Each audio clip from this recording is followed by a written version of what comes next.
Like नमस्कार मित्रमैत्रिणींनो, कसे आहात तुम्ही सगळे? ऑलिम्पिकची मजा घेताय ना? त्याचं कारण इतकी मजा येते ऑलिम्पिकचे सगळे खेळ बघताना. आणि त्याच्यातनं आता एकदम भारत विरुद्ध इंग्लंड अशा 5 टेस्ट मॅचेस चालू होणार आहेत. आणि त्या ऑलिम्पिक हे ते सगळ्या गप्पा मारायला माझे नेहमीचे 2 खास मित्र माझ्यासोबत आहेत. हर्षा भोगले, जे नॉटिंगहमहून आपल्याला जॉईन करतायत. होय ना हर्षा? माझं जीवन एक बुडबुडा आहे, बुडबुडा. आजकाल मी इंग्लंडला ऑस्ट्रेलियाला जात नाही, मी फक्त बुडबुड्यात असतो. कधी कधी मला वाटतं की गुलजारनी मला बघून अशी कविता केली आहे की काय म्हणून, पाणी के ये बुलबुले है बबलू नाव आहे तुझं आता.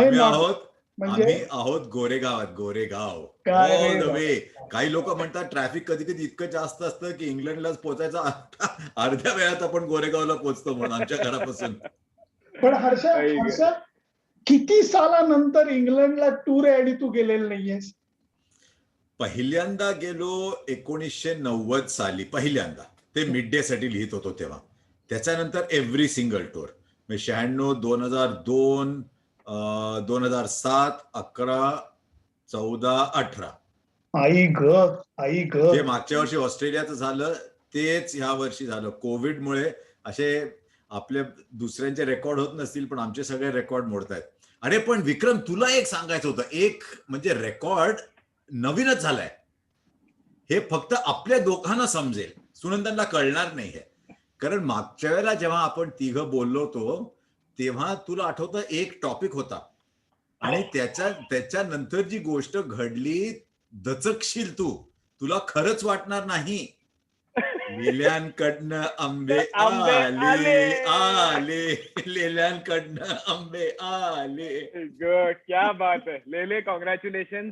एवढंच मी सांगू शकेन की तुझा खूप अभिमान आहे की तुला थोडस कुठचीच बोललं की तू पुणेकरासारखा रिस्पॉन्ड होतो. आणि बाय द वे भोगले जितके नॉटिंगहमला गेलेत ना, तितका रॉबिनहूड पण राहिला नव्हता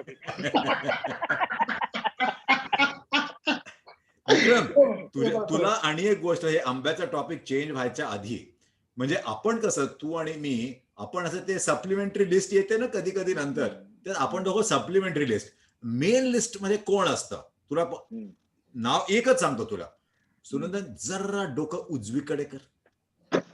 उजवीकडे जवळ नाही, बाजूला ते बघ, ती लोक लिस्ट मध्ये असायची. हे बघ हर्षा, एक लक्षात ठेव, जेव्हापासनं तू या क्षेत्रात आलायस आणि मी थोड्याफार प्रमाणात आलोय, आपल्याला नेहमी लोक हेच म्हणतात, तू किती खेळलायस. लेलेही आपल्याला तेच विचारतात. आंबे पाहिजेत, किती खेळलात, किती खेळलाय. निदान एवढं तरी मित्रांनो कबूल करा की तुम्हाला रायवळ आणि त्यांना हापूस नाही पाठवले. पण बोगले, मी मित्रांनो मैत्रिणी, किती माझे मित्र माझी खेचू देत, परंतु तुम्हाला सांगतो हे शांत बसलेले नाहीत. कारण बोगल्यांनी या मधल्या काळामध्ये विनिंग वेजचे भरपूर शोज केलेत. आम्ही ट्विट सतत बघत असतो. आज इथं शो केला, उद्या तिथं शो केला. विक्रम साठे सुद्धा स्टार्टअप स्पिन नावाचा भन्नाट शो त्यांनी अमेझॉनवर. ही मित्र काही शांत बसणारे नाहीयेत माझे. म्हणजे आता कोणाकडनं शिकलो आम्ही? एका वेळेला 2 गोष्टी करणं तुझ्याकडनं शिकलो. एकाच वेळेला लाईव्ह प्रोग्राम आणि स्वयंपाक दोन्ही कसं करायचं तुझ्याकडनं शिकलो आम्ही. आणि ऍडिशन त्याला अशी करायची की लाईव्ह प्रोग्राम करायचा, स्वयंपाक करायचा आणि चर्चा करायची क्रिकेटची. आणि क्रिकेट लेल्यांबरोबर पाहायला एक वेगळीच मजा. आणि तसंच लेले करतायत भोगले, आता क्रिकेट अप्रिसिएशनचा कोर्स करतायत लोकांसाठी. आणि त्यामुळे मला हे माहितीये की काहीतरी कारस्थान रचतायत. आणि त्यामुळे काय तुम्हीच सांगा लेले, आता काय काय कराल तुमचं तुम्हाला माहिती. नाही रे, नाही तसं काही असं हे नाहीये. क्रिकेट बघत असताना लोक खूप अशा लूज टॉक करतात ना की अरे अँडरसनचा बॉल एवढा तर स्विंग झाला, मग बोल्ड कसा झाला. पण हर्षानी इतके वर्ष तिकडं, 90 सालापासून हर्षा जे म्हणतोय की इंग्लंडमध्ये खेळणं हे दिसतं तेवढं सोपं नक्कीच नाहीये. कारण जो एवढा बॉल हालतो तो किती त्रास देतो हे आपण 1000 वेळा पाहिलंय. कॅचेसच्या बाबतीत सुद्धा हर्षा, की स्लिपमध्ये जे राहुल द्रविडनी मला सांगितलं होतं की तिथं कॅच नीट लक्ष देऊन घ्यायला लागतो, कारण जर का सीम वरती कॅच एज झाला आणि सीमच कंटिन्यू झाली तर शेवटपर्यंत तो मूव्ह होत राहतो. तर हे बारकावे जरा समजून सांगण्याचा प्रयत्न करणार आहे, असं विशेष काही नाहीये. आणि आणि ज्या माणसाचा टी शर्ट आहे ना मागे, त्याला विचार तू कधी, कारण तो जेव्हा पहिल्यांदा इंग्लंडला गेला तेव्हा त्याला हे जाणवलं की जेव्हा कधी कधी वॉबल्ड सीम येते, आजकाल अँडरसन ब्रॉड वॉबल्ड सीम करायला लागलेत, पण कधी कधी जमिनीला लागून एकदम सरळ होतो बॉल करेक्ट. आणि स्टंपच्या मागे गेल्यावर असा मस्त आउटस्विंग किंवा इनस्विंग होतो. तू कित्येक वेळा बघ, विकेट किपर्सना मागे उभे जे राहतात त्यांना कलेक्ट करायला जमत नाही कधी कधी. आणि इंग्लंडची खास गोष्ट अशी, आणि नॉटिंगहमला आजकाल जास्त स्विंग होतो, म्हणजे आधीपेक्षा गेले 10-12 वर्ष जास्त स्विंग होतो असं म्हणतात, की तो जो ड्यूक्स बॉल असतो त्याच्यामुळे बॉल स्विंग होत राहतो. ऑस्ट्रेलियामध्ये कसं एकच स्विंग होत नाही जास्त, आणि एकदा ती स्विंग थांबली की सीम पण एवढा होत नाही. ऑस्ट्रेलियामध्ये बाउन्स आणि पेसचा फरक असतो. इथे हा ड्यूक्स बॉल जो असतो, आणि ह्या बाबतीत चर्चा खूप होणार आहे, ड्यूक्स आणि कुकाबारामध्ये फरक काय. ड्यूक्स कम्प्लिटली हँड स्टिच्ड असतो. आपला जजोडिया म्हणून दिलीप जजोडिया तेच बनवतात बॉल, मी त्यांच्या फॅक्टरीला गेलेलो आहे. हँड स्टिच्ड असतात बॉल सगळे, जे तीन तीन स्टिचेस असे असतात बॉलला. कुकाबाराला हँड स्टिच्ड एकच असतो, त्याच्यामुळे ती सीम दबते जरा, ती बरोबर. सीम वर राहते, त्यामुळे 40-50-60 ओव्हर झाले तरी बॉल स्विंग होतो किंवा मूव्ह होत राहतो. आणि ऍक्च्युली नासिर हुसेनचं म्हणणं हे आहे की ड्यूक्सचा बॉल हा नंतर स्विंग होतो. त्याचं असं म्हणणं आहे की अँडरसन ब्रॉड हा सुरुवातीच्या काळामध्ये जेवढे स्विंग करतील ते 15-20 ओव्हर नंतर जास्त स्विंग होईल. म्हणजे बॅट्समननी कसं हे कॅलिब्रेट करायचं, कारण नॉर्मली आपण म्हणतो पहिले 8 ओव्हर खेळून काढले की life will be much easier, पण हे बहुतेक इकडे अप्लाय होणार नाहीये. हर्षा, अजून एक महत्वाची गोष्ट मी सांगतो, दिलीप जजोडियाची तू बात काढलीस म्हणून सांगतो. आपण जो ट्रॅडिशनल बॉल पाहिलेला आहे, सगळ्यांनी तो बॉल बनवताना पाहिलेला आहे, की पहिल्यांदा गोळी असते, त्याच्यावरती तुम्ही बुचाचं म्हणजे कॉर्क आणि हाय क्वालिटी वूल हे गुंडाळून तो बॉलचा कोर बनवला जातो. परंतु जजोडियांचा जो ड्यूक्स बॉल बनतो त्याची आता त्यांनी एवढी गोळीच करून घेतली, त्या गोळीवरती डायरेक्ट ते 4 पार्टचं लेदर हे होतं, आणि ते लेदरचा सुद्धा थोडासा फरक आहे, कारण हे जे लेदर आहे ते इंग्लंड मधल्या म्हशीचं आहे, त्यामुळे ते नॉर्मल पेक्षा थोडं जास्त जाड आहे. त्यामुळे या ज्या 2 बदल मी त्याच्या फॅक्टरीत गेलो मागच्या वेळेला ते बघितलं, त्यामुळे हे 2 बदल जे म्हणलास, आणि त्याच्यामुळे लोक ते ड्यूक्स बॉल वरती स्विंग बॉलर जे आहेत ते खूप एन्जॉय करतात बॉलिंग करणं. हे तू खूप वेळा बघितलं असशील हर्षा. आणि आत्ताच मी एक इंटरव्ह्यू बघत होतो डेल स्टेनचा, आणि तो म्हणाला की लेंथ इतक्या महत्वाचं का असतं इंग्लंडमध्ये, कारण बॉल स्विंग होतो. आणि जेव्हा तुम्ही दुसऱ्या देशात येता तेव्हा असं मस्त स्विंग होताना पाहून खूप खुश होता आणि अरे वा बीटन बीटन म्हणता. पण जोपर्यंत तुम्ही तेवढं फुल करत नाही तोपर्यंत तुम्ही कितीही वेळेला बीट केलं बॅट्समनला तरी बॅटिंग तो करत राहतो. त्यामुळे लेंथ खूप महत्वाची, जास्त फुल करायला लागतं इंग्लंडमध्ये, जे आता आपल्याला बघायला लागेल. जे आपण वर्ल्ड टेस्ट चॅम्पियनशिपच्या फायनलमध्ये पण पाहिलं की ऍडजस्टमेंट करायला वेळ लागला तेवढा. इंडियामध्ये तुम्ही जर फुल टाकलं तर दिवसभर टांग टांग टांग मारत राहतील जोपर्यंत रिव्हर्स स्विंग येत नाही. आणि सुनंदन, इंग्लंडच्या म्हशी ऑस्ट्रेलियन म्हशीपेक्षा जाड काय? अरे बाबा, थंडीमुळे. एव्होल्युशन. हर्षा, पण याच्यात माझे आता इतके वर्ष टूर कव्हर केल्यानंतर पहिली मॅच जी असते, त्या पहिल्या मॅच किंवा दुसरी मॅच, या पहिल्या 2 मॅचच्या पहिल्या इनिंगचं महत्व शतपटीने वाढतं असं मला नेहमी वाटतं. कारण तिथे जर तुम्ही जम बसवला, योग्य धावा करून दाखवल्या, खास करून बॅटिंग करत असताना, तर चित्र वेगळं दिसतं. परंतु तेच जर का पहिल्या 2 टेस्टच्या पहिल्या इनिंग मध्ये तुम्ही मागं पडला, तर आजकाल जे पूर्वी द्रविड आणि लक्ष्मणची भागीदारी, फॉल ऑन नंतर इंडियाने कमबॅक केला, हे आता टेस्ट मॅच मध्ये जास्त बघायला नाही मिळत आपल्याला. जास्त एवढ्यासाठी नाही बघायला मिळत की आजकाल विकेट्स एवढे चांगले नसतात. आता इंडियामध्ये तर थर्ड इनिंग मध्ये खूपच फरक पडतो, कारण तोपर्यंत बॉल टर्न व्हायला लागतो.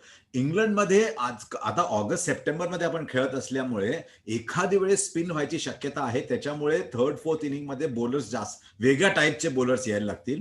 पण फर्स्ट इनिंगचे रन खूप महत्वाचे तिथे इंग्लंडमध्ये, कारण जेव्हा बॉल स्विंग असतो तुम्ही आपण गेम बनवतो ना फर्स्ट इनिंग मध्ये. सेकंड इनिंग मध्ये एखाद वेळेस जिंकवतो पण बनवतो आपण गेम पहिल्या इनिंग मध्ये. पण एक फायदा आहे सुनंदन, 5 टेस्ट मॅचेस आहेत, म्हणजे ना विम्बल्डन फायनल सारखं आहे, 5 सेटर आहे हे.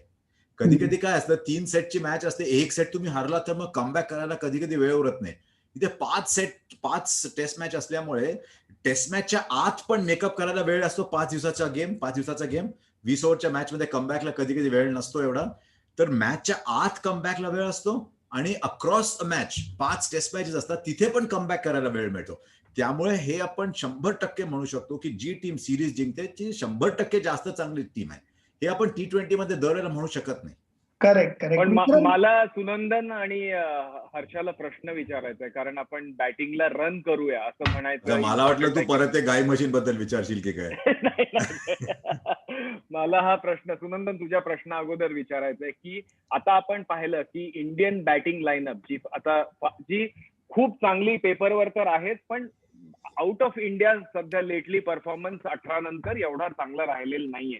पण बघायला गेलं तर न्यूझीलंडच्या मॅच अगेन्स्ट मध्ये आपल्याला लक्षात आलं की रोहित शर्मा फॉर्म मध्ये दिसत होता. सगळे फॉर्म मध्ये दिसत आहेत. म्हणजे तुमचं असं नाही की बॉल अगदी इकडे तिकडे जातोय, व्यवस्थित आउटसाइड दी ऑफ स्टंप सोडतोय. मला तुम्हाला दोघांना विचारायचंय की बॉल सोडणं हे इंग्लंडमध्ये महत्वाचं आहे, पण माइंडसेट बॉल सोडण्याचाच इंडियन बॅट्समननी ठेवला पाहिजे का थोडंसं आपण मोमेंटम वाढवण्याचा विचार केला पाहिजे? मला वाटतं आपले जे बॅट्समन आहेत ते पुजारा सोडून नॅचरली त्यांचं मोमेंटम होणारच. जर ते राहिले तर मोमेंटम होणारच. ऑस्ट्रेलियासारखं नाही आहे. ऑस्ट्रेलियामध्ये थोडं जास्त सोपं असतं, कारण थोडा बॉल सॉफ्ट झाला कुकबरा की थोडं रन बनवणं जास्त सोपं असतं. इंग्लंडमध्ये एवढं नसतं हे खरं, पण सोडायलाच पाहिजे सुरुवातीला बॉल. रोहित शर्माचा तू प्रश्न काढलास, एक इंटरेस्टिंग स्टॅट पाहिला मी काल की रोहित शर्मा खेळतोय 50, 60, 70 बॉल, पण त्याच्यानंतर एवढा मोठा स्कोर होत नाहीये. म्हणजे त्यांनी स्टार्ट्स दिलेले आहेत, पण जे आपल्याला वाटतं ना 50 ओव्हर्स क्रिकेटमध्ये की रोहितचे 40 झाले म्हणजे आता 100 होतील, ते जर त्यांनी ह्या सिरीजमध्ये केले तर खूप फरक पडू शकेल. कारण आपली टॉप ऑर्डर म्हणजे आपली बॅटिंग ऑर्डर थोडी म्हणजे आपल्याला वाटतं छान आहे, पण अशाच स्टॅट्स नाहीयेत एवढे चांगले. पण सोडणं खूपच महत्वाचं, कारण जसं आपण सोडत जातो तसं बॉलर आपल्या जवळ करत जातो ball, then you can play on the on side.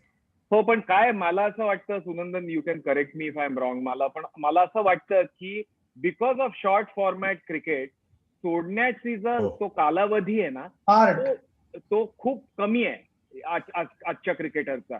त्यामुळे तुम्ही जर का 40 बॉल ब्रिलियंटली सोडले, पण तुम्ही मेंटल फटीक किंवा शॉर्ट सर्किट तुमचा 40-50 बॉल नंतर होत असेल आणि तो कन्सिस्टंटली होतोय, मला असं दिसतंय टॉप ऑर्डरचा, तर थोडासा मोमेंटम करून सिंगल्स कडे थोडं कॅल्क्युलेटेड रिस्क घेण्याची गरज आहे का? नाहीतर तुम्ही दरवेळी 70 बॉल खेळून 30 रनला आउट होताय ऍज अ पॅटर्न. प्रत्येक बॅट्समन बघायला. विक्रम, ही गोष्ट आता टीमच्या संपर्कात मी काही नसतो जास्त, खेळाडूंबरोबर काही बोलणं होत नाही. नसतोस? त्यांना माहिती आहे. नाही, पण आता मुलांशी जास्त खेळतो त्यांची. थोडीशी आतली गोष्ट सांगतो, प्लीज कोणाला सांगू नका. हो, कोणी ऐकत नाही आहे, बघत पण नाही. तर त्यांनी यावेळेला त्यांचा थोडासा विचार हा नक्की आहे की ब्रॉड अँडरसन आम्हाला प्रश्न विचारणार का, थोडेसे प्रश्न आम्ही सुद्धा त्यांना विचारणार. कारण हे दोन बॉलर असे नाहीयेत की पहिला स्पेल खेळून काढला ना की वी आर सेफ, मग आपण करू शकतो. जसं तू म्हणलास की 15 ओव्हर नंतर बॉल स्विंग होण्याचं प्रमाण वाढतं, रिव्हर्स स्विंगचं प्रमाण वाढतं. तर त्यांना जर का त्यांच्या लाईन अँड लेंथ आणि रिदम मध्ये येऊन दिलं तर अडचणी भारतीय टीमच्या वाढणार आहेत, हे नक्की आहे. आणि ऑस्ट्रेलियामध्ये जे घडलं की ऑस्ट्रेलियानी 4च बॉलर्स संपूर्ण 4 टेस्ट मॅचला खेळले, त्यांना थकवल्यानंतर आपण त्यांना डॉमिनेट केलं. इंग्लंडची हवाई तशी नाही आणि या 2 बॉलरचा जो रिदम आहे तो इतका अफलातून असतो की जसं फेडरर खेळताना मिनिमम फ्रिक्शन होतं, तसं अँडरसन बॉलिंग टाकताना सुद्धा आपल्याला ते फिलिंग येतं की मिनिमम फ्रिक्शन होतं. त्यामुळे इंडियन टीम मॅनेजमेंट हा थोडासा विचार नक्की करते की ते आपल्याला प्रश्न विचारणार, हे अगदीच 100% सत्य आहे. आपण त्यांना प्रश्न विचारू शकतो का, हा मुद्दा आता चर्चेला व्हायला लागलेला आहे. त्यामुळे या टेस्ट सिरीज मध्ये आपल्याला थोडेसे काहीतरी वेगळे युद्ध, वेगळी द्वंद्व ही बघायला मिळतील असा माझा अंदाज आहे. आणि खूप इम्पॉर्टंट गोष्ट तू बोललास की ऑस्ट्रेलियामध्ये 2018 मध्ये पण बघितलं, 2020 मध्ये पण बघितलं आपण की ते 4 बॉलर बॉलिंग करत होते. आणि कधी कधी मग 3ऱ्या-4थ्या टेस्ट पर्यंत यायचं थोडं पेस थोडी कमी होते, काही ना काहीतरी त्याचा इफेक्ट यायलाच लागतो. इंग्लंडमध्ये बघ आता अँडरसन, ब्रॉड, वुड, तो नवा आता रॉबिन्सन जो आलाय, बरोबर. सॅम करन, मग आता ते कधी कधी क्रेग ओव्हरटनला वापरतात. तरी जॉफ्रा आर्चर नाही, एखादं क्रिस वोक्स परत हो, येईल हो. दुसऱ्या टेस्ट नंतर. ते असे रोटेट करत राहतील आणि त्याच्यामुळे असा एक दमलेला असा बॉलर एवढा आपल्याला बघायला मिळणार नाही. त्यामुळे तू म्हणतोस ते बरोबर आहे. फक्तच आपण एक दोन असं खेळून आपण मॅच जिंकवू शकणार नाही. बरोबर बॉल सिलेक्ट करायला लागेल. आणि मला तुझा हा जो विचार आहे तो मला वाटतं विराट कोहलीकडनं येतोय, की आपण पण त्यांच्यावर थोडा आपण प्रहार केलाच पाहिजे, नाहीतर ते रिदम मध्ये येणार. आणि त्याच्यामुळे हा प्रश्न सर्वात आधी कोणाला विचारला जाईल? काय साठे? 3 काय नंबर. काय काय हा हो प्रश्न साठे म्हणजे कसं सिव्हिक्सच्या क्लासमध्ये एकदम प्रश्न विचारला की काय काय काय काय काय म्हणणार नाही, मला वाटतं 3 नंबर पुजाराला हा प्रश्न आधी नाही नाही, पण विचारणार. मला असं वाटतं की 3 नंबरला हा प्रश्न नाही विचारणार. कारण 3 नंबर मला वाटतं त्याला उगाच त्रास देणार नाही, त्याच्या त्या स्पेस मध्येच राहू देतील त्याला. मला असं वाटतं की 1, 2, 4, 5, 6 ह्या लोकांचा विचार करतील. आणि मला 1-2चं जास्त वाटतंय, कारण इंडियन ओपनिंग लाईनअप बॅटिंग फारच खराब राहिली आहे जर का बघितलं तू. म्हणजे रन आपण करतोय पण मिडल ऑर्डर नेहमी एक्सपोज पद्धतीमध्येच येते. त्यामुळे कुठे ना कुठे मला असं वाटतं रोहित, आता शुभमन तर नाही, आता मयंक अगरवाल मला एक्झॅक्टली आता काय काय करेल ते मला अजून हे नाही होतंय. पण मला असं वाटतं Rohit will go with a little bit more positive approach than he would have normally gone, असं मला वाटतंय. तुला पण एक पुजाराला स्टॅट मला सांग. नाही वाटत ते लोक काहीतरी सांगतील की तू वेगळं कर. तुला एक स्टॅट सांगतो, तू ओपनर्स बद्दल बोललास म्हणून. जे गेले 3-4 वर्ष दर सिरीजच्या आधी आम्ही हा स्टॅट सांगतो लोकांना, की सेना देश जे आपण म्हणतो, South Africa, England, New Zealand, Australia, ह्या 4 देशात आपला लास्ट सेंचुरी पार्टनरशिप कधी होती ओपनिंग पेअरची? Wow, must be a long, खूप खूप वर्षापूर्वी. 2011. बापरे. गेल्या 10 वर्षात ओपनिंग पार्टनरशिप ह्या 4 देशात आपण पाहिलेली नाही. आणि त्याच्यामुळे काय होतं, 3, 4, 5 वर ऑलवेज प्रेशर असतं. तर सुरंदन, तू बरंच ओपनिंग केलंयस, आता खूप वर्ष झाली म्हणा त्याला, केस पिकले वगैरे जाऊ दे, आता जाऊ दे, तुम्ही कोणी ऐकलं नाही. पण ओपनरचे 2 रोल असतात. एक तर स्टार्ट, म्हणजे समजा बॉलिंग एवढी चांगली नसली, get off to good start, पटकन 40-50 फॉर नो लॉस झालो, किंवा जर ऑपोजिशन बॉलिंग खूप चांगली असली, कंडिशन्स कठीण असले, तर ओपनर एका तऱ्हेने डिफेंडर होतो तुमचा. बरोबर. तो असा पहिली लाईन असते त्याची, तो म्हणतो की मिडल ऑर्डर तुम्ही घाबरू नका, मी आहे इथे. ते होत नाहीये. त्यामुळे 3, 4, 5 ना फार लवकर यायला लागतंय. आपली ऍव्हरेज ओपनिंग पार्टनरशिप गेल्या काही ह्याच्यात 20 का 25 आहे. आणि नंबर जर बघितला, मला जास्त पेसिमिस्टिक नाही व्हायचं, कारण आजकाल ट्विटरवर वगैरे आपण 3 फॉर 4 असलो तरी आपण नाही 200 फॉर 4च आहोत असं म्हणायला लागतं. मोठी मोठी लोक चिडतात खूप असं म्हटलं तर. पण Pujara in England 10 test average 27, New Zealand 4 test average 20. Ajinkya ह्याच्यामध्ये 100 झाले त्याचे. बरेच वेळा अजिंक्य छान दिसतो, ऍव्हरेज गेल्या 30 का 32 इनिंग मध्ये 29. विराट कोहली गेल्या 9 इनिंग मध्ये 21. त्याच्यामुळे थोडं हे आहे. पण एक आहे की हे जर तिघं फॉर्म मध्ये आले तर मग इतका फरक पडेल, कारण 6, 7, 8 आपले स्ट्रॉंग आहेत. 6, 7, 8 समजा 250च्या स्कोरवर आले, एक्झॅक्टली, 150च्या स्कोरवर नाही, तर तिथे मॅच जिंकवून देऊ शकते. आणि पण मला एक फक्त एकच पॉइंट ऍड करायचं आहे हर्षा, की मला फार वाटतं की आपली जरी 6, 7, 8 इम्पॉर्टंट आहे, पण इंग्लंडमध्ये ना टेल वॅग होणं मला फार कमी शक्यता वाटते. म्हणजे ऑस्ट्रेलियामध्ये वॅग होणं, कारण बॉल चांगला बॅटीवर येतो, पण इंग्लंडमध्ये वॅग होणं मला फार हे ऑप्टिमिस्टिक वाटतं. अरे तसं म्हटलं तर ती डोबरमन कुत्री असतात ना, बिचाऱ्यांची शेपूट कापतात, पाहिलेलं तो. जरा आपली शेपूट अशीच आहे. कारण आता हे मॅचच्या तयारी करताना बऱ्याच स्टॅट्स बघत असतो. विकेट्स 8 to 11, आपला ऍव्हरेज 11 आहे. म्हणजे, आणि तुला आठवतं 2018 मध्ये की आपण मस्त विकेट घ्यायचो आणि तो पोरगा यायचा जो आजकाल चेन्नईसाठी खेळतो, तो पोरगा यायचा आणि सॅम करन यायचा, 60-70 मारून जायचा. ज्या 2 टेस्ट मॅचेस बदलल्या त्या सॅम करनच्या 8 नंबरच्या बॅटिंगमुळे बदलल्या. तर ऍक्च्युली ती सिरीज 4-1 होती, पण 2-3 महत्वाच्या मॅचेस क्लोज होत्या खूप. आणि बरेच वेळेला टॉप 5-6 बॅलन्स आउट होऊ शकतं.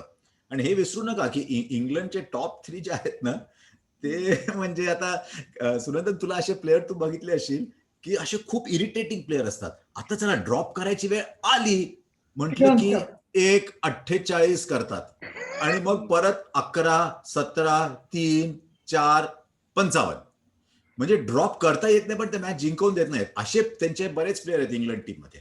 आणि रोरी बर्न्स आणि सिबलीला पाहिल्यावर ना म्हणजे क्राऊड नाही आले तरी ते बरं आहे. दोघं फारच खडूस आहेत. पण रोहितच्या बाबतीत मगाशी आपण बोलत होतो.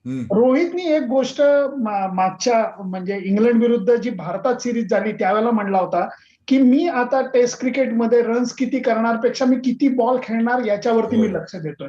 I am trying my best to spend time on the wicket. तर ही गोष्ट त्याच्या डोक्यामध्ये पक्की आहे आणि त्या दृष्टीने तो विचार करायला लागलाय. तो विकेटवर थांबला तर तो गंमत करू शकतोय आपल्याला माहितीये. त्यामुळे पण हे अगदी बरोबर आहे. पण हर्षा महत्वाचा मुद्दा हा पण राहतो की आपण हे बोलत असताना की अँडरसन ब्रॉड यांची सुद्धा एक्सपायरी डेट जवळ आली आहे. गेल्या 8 मॅचेस मध्ये अँडरसनचे मला वाटतं 19 विकेट्स आहेत आणि 13 ओव्हर लागतात विकेट मिळवायला. कधी कधी मी त्या न्यूझीलंडच्या मॅचेस बघत होतो. न्यूझीलंड का त्याच्या अलीकडे न्यूझीलंडच्याच मॅचेस असतील. स्पीड 128, 127, 130 म्हणजे वय फक्तच आपलं होत नाही त्यांचं पण वय होतं हळूहळू. आता विक्रम बघ कसं मागे एकेकाळी क्रिकेट वगैरे काय काय गेम खेळायचा, स्क्वॉश टेनिस खेळत असा. आता मागे डार्ट बोर्ड लावलाय असं. हा तर पण थोडं असं मला वाटतं आता की अँडरसनला कंडिशन्स पाहिजेत. कारण एक ह्या वेळच्या टूर मध्ये बऱ्याच दिवसानंतर हर्षा लीड्सला पण मॅच होणार आहे. कारण नॉटिंगहम बर्मिंगहम यावेळेला नाहीये. कार्डिफला आपण बऱ्याच वेळा टेस्ट मॅच आपण खेळलेलोच नाहीये. लॉर्ड्सला नेहमी 2 मॅचेस असतात. एक नॉटिंगहमला असते, एक बर्मिंगहमला असते. पण यावेळेला पहिल्यांदा लीड्सला मॅच होती आणि खूप वर्षानंतर लीड्सला मॅच होती आणि तिथे आपण चमत्कार करून जो दाखवलेला होता तो विसरू शकत नाही. हो पण जो चमत्कार दाखवला होता सुरुवातीला राहुल आणि संजय बांगरनी. पण त्याच्यानंतर तिसरा न्यू बॉल म्हणजे आता इंग्लंडच्या काय काय आठवणी आता यायला लागतात. तिसरा न्यू बॉल घेतला आणि गेम वाटतं सेकंड डेच्या शेवटी कसं काहीतरी असावं. तिसरा न्यू बॉल आला आणि लाईट थोडा खराब होत होता. बॅट्समन म्हणाले आम्ही खेळणार म्हणून. आणि जे सचिनने त्या तिसऱ्या न्यू बॉलला रन मारले सिक्सर मारली समथिंग एल्स. आणि आपण जो आता रोल सांगितला ना ओपनरचा रोल तो परफेक्ट झाला. राहुल आणि संजय बांगरनी मॅच आपल्यासाठी बनवली हळूहळू खेळून आणि मग सचिन आणि सौरवनी मॅच ती जिंकवून दिली. मग शेवटी अनिल आणि हरभजनने विकेट्स काढले होते. त्यामुळे हिंडून फिरून त्याच मुद्द्यावरती आपण नॉटिंगहमची एक आठवण आहे बाबा माझी पण. काय रे? आपण तिघं कट्ट्यावर बसलो होतो आठवतंय? ते नॉटिंगहमलाच होतं ते. नॉटिंगहमला तू मी आणि संजय मांजरेकर गाणं म्हणत. विक्रम पण होता. विक्रम नव्हता? नाही त्या गाण्याच्या व्हिडिओवर नव्हतो मी. गाण्याचा व्हिडिओ पण नॉटिंगहमलाच होता. हो नॉटिंगहम रिव्हरलाच केला होता आपण. नाही आपण असे ते सेंट्रल ह्याच्यात आपण कट्ट्यावर बसलो होतो. विक्रम तू पण होतास. येस तिथे कार्निवल सारखं होतं कधी कधी. आपण तिथेच बसलो होतो. आणि त्या सेंटरवर ना आपण त्या तो पब होता जिथे जो रूटला डेव्हिड वॉर्नरचं हे भांडण झालं तिथे आपण जाऊनही आलो होतो. म्हणजे ते व्हायच्या अगोदर खूप वर्षापूर्वी. नॉटिंगहम म्हणजे ना असं एक मुंबईची मोठी एखादी MIG कॉलनी असायची ना बांद्र्याची तसं आहे ते नॉटिंगहम. असं एवढं छोटस असं मध्ये. आणि त्या ट्रेंट ब्रिजचा वॉक करायला फार छान वाटतं जायला तिकडे. सुंदर. आणि लेल्यांचं ते रेस्टॉरंट कुठलं होतं? वाघामामा कुटुंब काय टाकाकुमा वाघामामा नाही वाघामामा नाही रे. टुकुम टकामा कटा काय काहीतरी तुझं एक होतं ना. त्याच्यात स्टेक असेल लेल्यांचा. पण इंग्लंडमध्ये विक्रम इंग्लंडमध्ये मॅच बघायला जाणं आणि ती बघणं हा एक सुरेख अनुभव असतो. म्हणजे लोक क्रिकेट जाणतात अशा टाईपचं त्यांचं बिहेवियर असतं. छान पैकी पिम्स प्यायची समरमध्ये आणि मग क्रिकेटचा आनंद घ्यायचा. या सगळ्या गोष्टी जरा नाही म्हणलं तरी आपण मिस करतोय. Without any doubt. आणि तिकडे फुटबॉल फॅन्स सारखं क्रिकेट फॅन्स अजिबात वाईट वागत नाही. फक्त सकाळी 8:30ला चूळ भरून येतात आणि डायरेक्ट जे काय भरतात सकाळी मॅच मध्ये एंट्री केल्यावर. ते एक वेगळ्या लेवलचं असतं. आपण कॉफीच पितो म्हणा, आपल्याला काही हे सगळं माहिती नाहीये, पण संपली. पण खरंच एकदम म्हणजे ऍटमॉस्फिअर अमेझिंग असतं आणि काय काय आठवणी आहेत. लॉर्ड्स मध्ये तर मी त्या एरिक क्लॅप्टन बरोबर मॅच पाहिलेली आहे आणि त्या टेस्ट मॅचच्या वेळी. आणि म्हणून मी खरंच सांगतो, म्हणजे मला फॅन्सच्या अगेन्स्ट काही नाहीये, पण टेस्ट मॅच मध्ये भारत आर्मीला नका टकाटक करायला आणा यार. म्हणजे साधारण मला असं वाटतं की दुसऱ्या देशात जाऊन त्यांच्या कल्चरमध्ये ते पाहण्याची एक वेगळी मजा आहे. ते टेस्ट मॅच मध्ये अँडरसन आणि समोर कोहली असताना धताड का कोणास ठाऊक मला ते पटत नाही. म्हणून मला नेहमी असं वाटतं की वन डे T20 मध्ये तुम्ही पिचवर येऊन ड्रम वाजवा, पण टेस्ट मॅचला राहू द्या. ते त्यांच्या ह्याच्यात फार छान वाटतं. तर पहिला बॉल पडला सकाळी सुनंदन आणि हातात कॉफी असेल आणि बॉल मुवमेंट झाली, ह्याच्यासारखा आनंद नाही.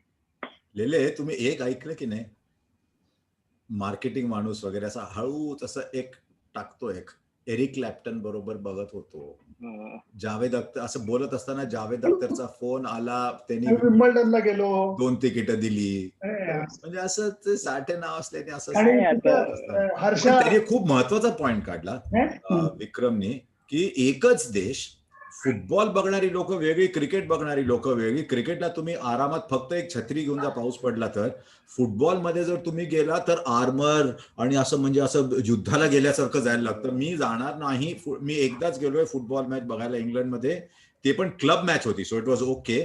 पण आता विक्रमने सांगितलं म्हणून मी पण सांगूनच टाकतो, ते स्पॉन्सर तिकीट होतं आम्हाला ते. तू डेव्हिड बेकमच्या मांडीतच बसला असशील. नाही हर्षा, हा अजून एक गोष्ट बोलत नाही, हा चॅप्टर माणूस अजून एक गोष्ट बोलत नाही विक्रम साठे, की लॉर्ड्स पासनं साधारणपणे चालत नाही, रांगत त्याच्या एका मित्राचं वन रूम किचन आहे तिथं कोपऱ्यावरती. अरे वन रूम किचन, आता शेवटी आपण मिडल क्लास म्हणजे वन रूम किचनच बोलणार. विक्रमचे मित्र वन रूम किचन वाले नसणार. विक्रमचं पुण्याचं घर पाहिलंस का तू? खेळलाय रे, थोडस क्रिकेट पण खेळलाय त्याचा मित्र.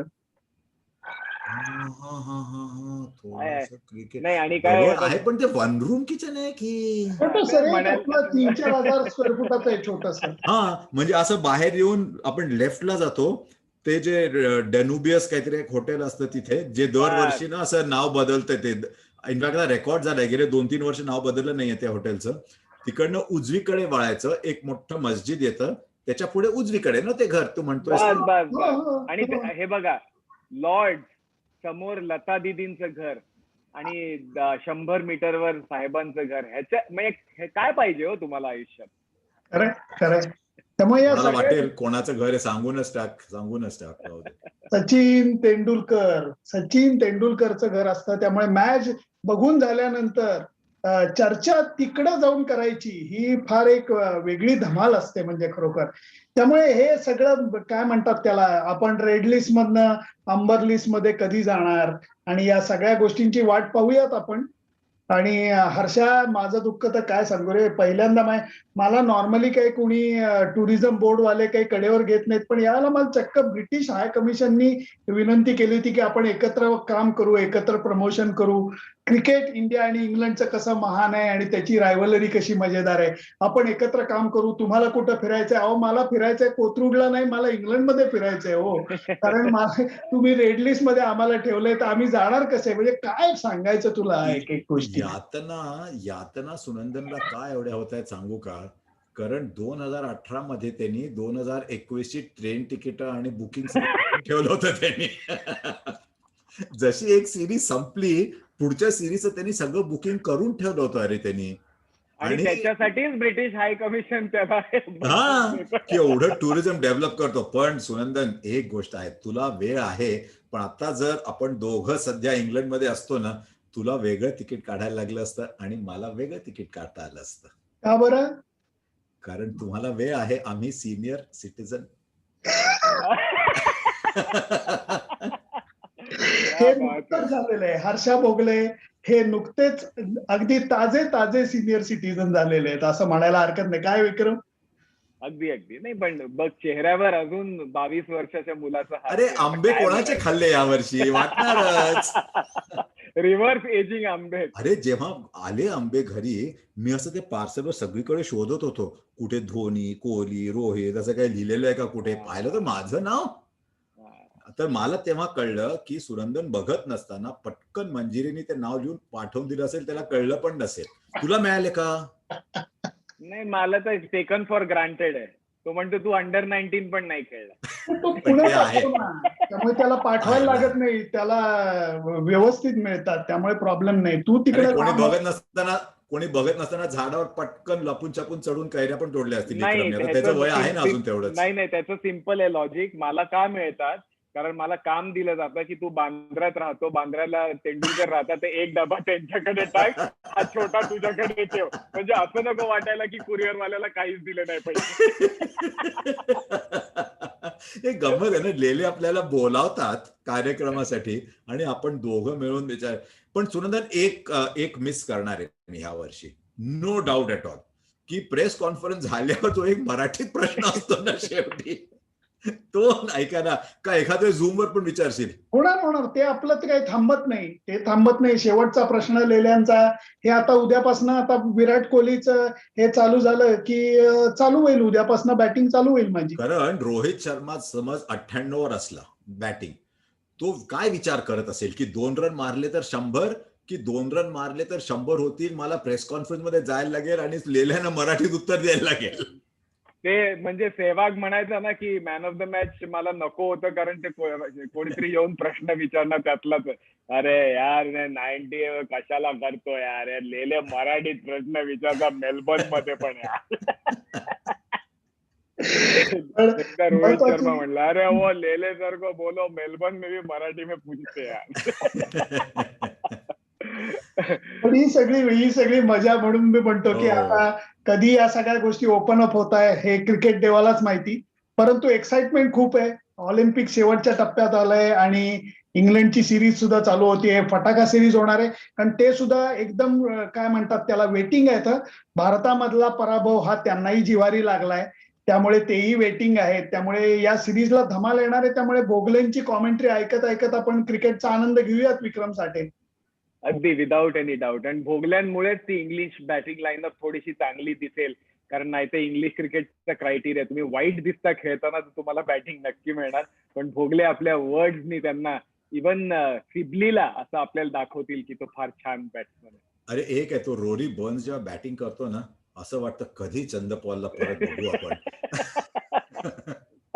खरंच म्हणजे पण खूप मजा जेन्युइन ऍक्च्युली खरं सांगतो, मी मागच्या वर्षी ऑस्ट्रेलिया आणि यावर्षी इंग्लंड, माझा असाच विचार होता की आय नो की सुनंदन तू तर येणारच होतास आणि विक्रमला जे पैसे एवढे कमवतो ते खर्च करायचा थोडा प्रॉब्लेम असतो, म्हणून तो पण येणार होता आणि मजा आली असते असं गप्पा मारत एखादं आम्ही दोघंच गाणं म्हणालो असतो आणि विक्रमनी चुका काढल्या असत्या. अहो, मला तो दिवस आठवतोय की आपण ट्रेंट ब्रिज वर चालत चाललोय आणि किशोर कुमारची गाणी ऐकतोय. हे सगळं आता काय सध्याला आपल्याला गेलंय का? होईल हे पण बदलेल. अरे व्हायरस पण दमेल ना शेवटी. आखिर हिंदी सिनेमात म्हणतात व्हायरस भी इंसान है. त्यामुळे होणार. मित्रांनो, क्रिकेट देव परत एकदा आपल्याला कुशीत घेणार ही माझी खात्री आहे. पण क्रिकेटचा आनंद घेऊयात, मजा अशीच करत राहूयात आणि संपर्कात राहूयात. त्यामुळे भोगले, तुम्ही काळजी घ्या. आता क्वारंटीनची गोष्ट चालू झालेली आहे तुमची, बबलमध्ये तुम्ही गेलेला आहात आणि साठेंची तर काय बॅटिंग सतत चालूच आहे, त्यामुळे मजा करत राहू. साठे काय इकडे तिकडे फिरत असतात, आज मुंबईत, उद्या पुण्यात, उद्या वॉटरफॉल बघायला. हमें वाला पाणी के ये बुलबुले हैं, बनते बिघडते रहते अशीच आपली गाणी म्हणत असतो आम्ही. बुलबुले बुडबुड्यात राहतो आम्ही. त्यामुळे मस्त मित्रांनो, खूप मजा आलेली आहे आणि परत भेटूच यात आपण या विक्रम साठे, हर्षा भोगले आणि यांच्या गप्पांमध्ये. मस्त धमाल आलेली. त्यामुळे इंडियन टीमला शुभेच्छा देऊयात आणि क्रिकेटचा आनंद घेऊयात.